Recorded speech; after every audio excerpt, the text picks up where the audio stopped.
ईद मुबारक मुबारक ईद मुबारक। আসসালামু আলাইকুম এভরিওয়ান, আমি তামান্না নাসির বলছি সিলেট থেকে। আশা করছি আপনারা যে যেখান থেকে ব্লগটি দেখছেন সবাই ভালো আছেন, সুস্থ আছেন। আজকের ব্লগটা 28 রমজানের সন্ধ্যা থেকে শুরু করলাম। আজকে সারাটা দিন শরীরটা আমার খুবই খারাপ ছিল, যার কারণে মানে বিছানা থেকেই উঠিনি, এরকম একটা অবস্থা। বাট তারপরও একটু রেডি হয়ে বাসা থেকে বের হলাম, কারণ আমাকে হচ্ছে গিয়ে মেহেদির জন্য আলিশা আপু ইনভাইট করেছিল। তো সেই মেহেদি দেওয়ার জন্যই বের হলাম। তো ভেবেছিলাম একা একাই আমাকে যেতে হবে, পরে আবার আমাকে সঙ্গ দেওয়ার জন্য আমার এক ফ্রেন্ড আমার সাথে যুক্ত হলো। তো ভাবলাম যে তার সাথে মিলে একটা কফি ডেট হয়ে যাক। অনেকদিন একসাথে বসে কফি খাওয়া হয় না, মানে ব্যস্ততায় সবকিছু যেন আগের মতো আর থাকছে না, সবকিছু হারিয়ে যাচ্ছে। তো যাই হোক, এরপরে দুজন মিলে একটু বসে পড়লাম কফি খেতে। তো কফি খাওয়ার পরে আপনারা আবার এদিকে ভাবছেন বন্ধুটাকে, তাই বন্ধুটাকে একটু এক ঝলক দেখিয়ে দিলাম। ঠিক আছে, তো যাই হোক, বন্ধু বলেন সঙ্গী বলেন যাই বলেন না কেন, একজনই আছে। তো দেন হচ্ছে আমি চলে আসলাম মেহেদি দেওয়ার জন্য। তো এসে দেখি আলিশা আপু অলরেডি মেহেদি দেওয়া শুরু করেছে, আর আপুর ফেসবুক পেজের নাম হচ্ছে হেনা ক্রাফটস বাই আলিশা। তো আপু আমাকে বেশ কয়েকবার ঈদে আপুর কাছ থেকে আমার মেহেদি দেওয়া হয়েছে, তো এবারও আপু ইনভাইট করেছে। তো যদিও শরীর ভালো ছিল না, বাট তারপরও ভাবলাম যেহেতু আপু ইনভাইট করেছে তো আমার আসলে যাওয়া উচিত। আর আলিশা আপু তার পেজে অর্গানিক মেহেদিও সেল করে। তো যাই হোক, আপনারা তার পেজে ভিজিট করলে হচ্ছে গিয়ে মেহেদিও নিতে পারবেন। তো এরপরে বসে পড়লাম আমার মেহেদি দেওয়ার জন্য। আমাকে বেশিক্ষণ ওয়েট করতে হয়নি, একজনের পরেই বসেছি আর কি। তো আপু নিজেই একটা ডিজাইন অলরেডি পছন্দ করে রেখেছে, তো বলতেছে আপু এটা দিয়ে দিব। আমি বললাম সমস্যা নাই, দিয়ে দেন। আর আমাকে কেউ সাজাতে চাইলে বা মেহেদি পরাতে চাইলে আমি টোটালি তার উপরে ছেড়ে দেই। আমার মনে হয় যে একটা আর্টিস্ট যেভাবে চায় তার ক্লায়েন্টকে সাজাতে, সেভাবে ছেড়ে দেওয়াই উচিত। তো যাই হোক, আপু আমাকে সুন্দর করে মেহেদি দিয়ে দিল। তো আমার মেহেদি দেয়া মোটামুটি শেষ, আর এর মধ্যে আবার বৃষ্টিও শুরু হয়েছে, তো এই জন্য আমাকে বেশ খানিকক্ষণ ওয়েট করতে হলো। কারণ বৃষ্টির জন্য বেরও হতে পারছিলাম না, আর মেহেদিটা মাত্র দিয়েছি, তো এটা না শুকিয়ে বের হওয়াও যাচ্ছিল না। আর সিলেটের এই মেহেদি ফেস্ট গুলোতে প্রচুর আসলে ক্লায়েন্ট আসে মেহেদি দেওয়ার জন্য, তো দেখে আপুদের ভালোই লাগে। আর সবাই আসলে চিন্তায় ছিল যে 29 রোজা হবে না 30টা হবে। তো যাই হোক, এরপরে অনেকক্ষণ বসে থাকার পরে আফিফের আব্বুরও কাজ শেষ হলো, দেন হচ্ছে ও আমাকে বাসায় নিয়ে যাচ্ছে, ওরও কাজ শেষ। আমাকে নামিয়ে দিয়ে যদিও সে আবারও কাজে গিয়েছে, মানে আবার কল এসেছিল।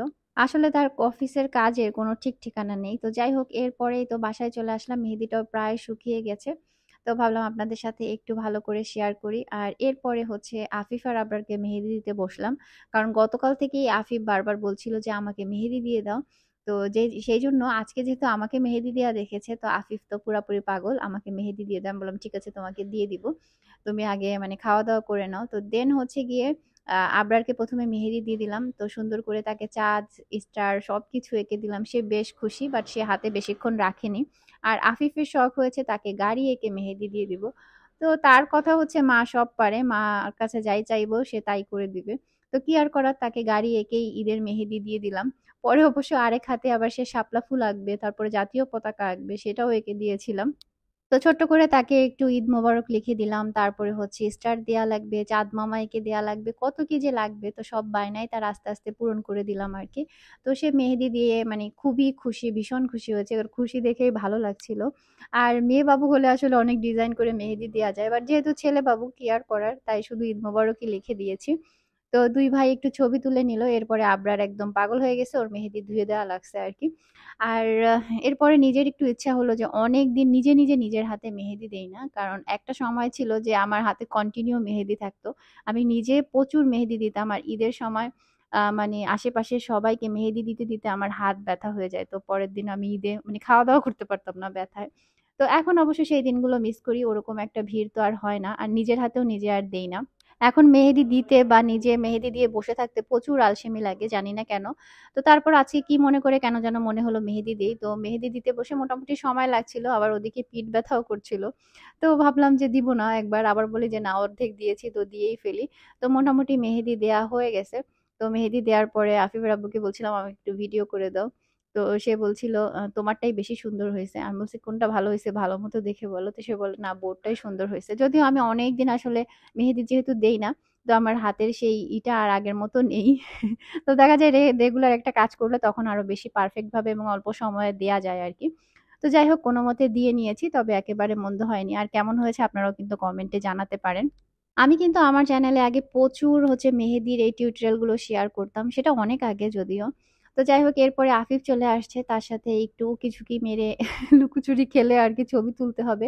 তো সেটা করে নিলাম আর ভাবলাম যে ডিজাইনটা আপনাদেরকে একটু ভালো করে দেখাই। আর এই বাসার এই মানে মিররটা হওয়াতে খুব সুবিধা হয়েছে। এখানে লাইটটাও খুব ভালো। সো ভিডিও করতে সুবিধা হয়। সেজন্য এই গ্লাসে আমাকে অনেক কি বলে শুট করতেই দেখেন। যেহেতু একা, একা নিজের ভিডিও এভাবে আসলে করা যায় না। তো যেহেতু মেহেদি দিয়ে রেখেছিলাম তাই জামাইকে বলেছিলাম চুলটা বেঁধে দিতে আরকি। তো বাকিটা ইতিহাস। এত গরমের পরে অবশেষে রহমতের বৃষ্টি, আলহামদুলিল্লাহ। প্রচুর বৃষ্টি হচ্ছে প্রচুর। এখন 6:30টার মতো বাজে। এত বিদ্যুৎ চমকাচ্ছে মানে ঘুম ভেঙে গেছে। আর দুনিয়া পুরো ঠান্ডা হয়ে গেছে। আজকে ভোরবেলা থেকে প্রচুর বৃষ্টি, আসলে সেটাই আমি বলছিলাম। জানি না বৃষ্টির শব্দে আপনারা শুনেছেন কিনা। তো এতদিন যে প্রচুর গরমটা ছিল সেটা মোটামুটি এখন আর নেই। মনে হচ্ছে ঈদের দিনটা ভালোভাবে শান্তিতেই সবাই কাটাতে পারবে। তবে সারাদিন যদি আবার ঈদের দিন বৃষ্টি হয় তাহলে আবার সেই মজাটা কিন্তু থাকবে না। কেউই বের হতে পারবে না। তো বাচ্চাদের মন খারাপ হয়ে যাবে আরকি। আর ২৭ রমজানের পর থেকে যেহেতু ব্যবসার কাজের চাপ এবং অন্যান্য সবকিছুর চাপ কম, যার কারণে এই কয়দিন একদম আরাম-আয়েশ করে কাটাচ্ছি। আর বাড়িতেও যাচ্ছি না, এজন্য মনটাও একটু খারাপ। তো যাই হোক আবার ইফতারের সময় আপনাদের সাথে ভিডিও শুরু করলাম। আর আমি এদিকে একটু ভয়েস ওভারের কাজে বসেছিলাম। আর সেই ফাঁকে জামাই হচ্ছে নাক ডেকে এখানে ঘুমিয়ে পড়েছে ইফতারের আগে, আগে। তো যাই হোক আমি ডাকছিলাম যে আজান দিয়ে দিবে, ঘুম থেকে ওঠো। তো সে সজাগই আছে, তাও একদম মানে কি বলে চুপচাপ হয়ে শুয়ে আছে আরকি, উঠতেছে না। তো আমি বললাম, "দাও মানিব্যাগ থেকে টাকা-পয়সা সব নিয়ে যাবো।" সে বলে, "যাও।" সে ভালো মতোই জানে টাকা-পয়সা কিছু নিবো না। তো আবার মানিব্যাগ তাকে ফেরত দিয়ে দিলাম। তো এরপরে হচ্ছে চলে আসলাম। আজকে হচ্ছে ইফতারের সবকিছু নেয়না রেডি করেছে। ও অনেক মজার করে শর্মা বানিয়েছে আরকি। তো আমরা চিন্তায় ছিলাম আজকে হয়তোবা শেষ রমজান হতে পারে। কারণ যেহেতু অনেক জায়গায় নাকি ঈদ হচ্ছে আগামীকালকে। তো সেইজন্য ভাবলাম যে শেষ ইফতার যেহেতু, সো ভালো করে একটু সবাই ইফতার করি। আর এদিকে নায়না ছোট করে একটা মিনি পিজ্জাও বানিয়েছে। তো যাই হোক ও এসব কাজ খুব ভালো পারে। আর এদিকে এই তো আমরা ইফতার খেতে বসে পড়েছি। আর ইফতারের আগেই হচ্ছে রোজাদার বান্দা তার ইফতার ভেঙে ফেলছে। তাই ওর সাথে দুষ্টামি করছিলাম। আর সে এইজন্য আমাকে ভয় দেখাচ্ছে। আর আবরার এটা নিজে, নিজেই একা, একা শিখেছে। কি সুন্দর করে হাত দিয়ে চোখ উল্টে ফেলে আরকি। তো তার আবার পিজ্জা খেতে ইচ্ছা হইছে। তো নায়না ওকে পিজ্জা খাইয়ে দিচ্ছে।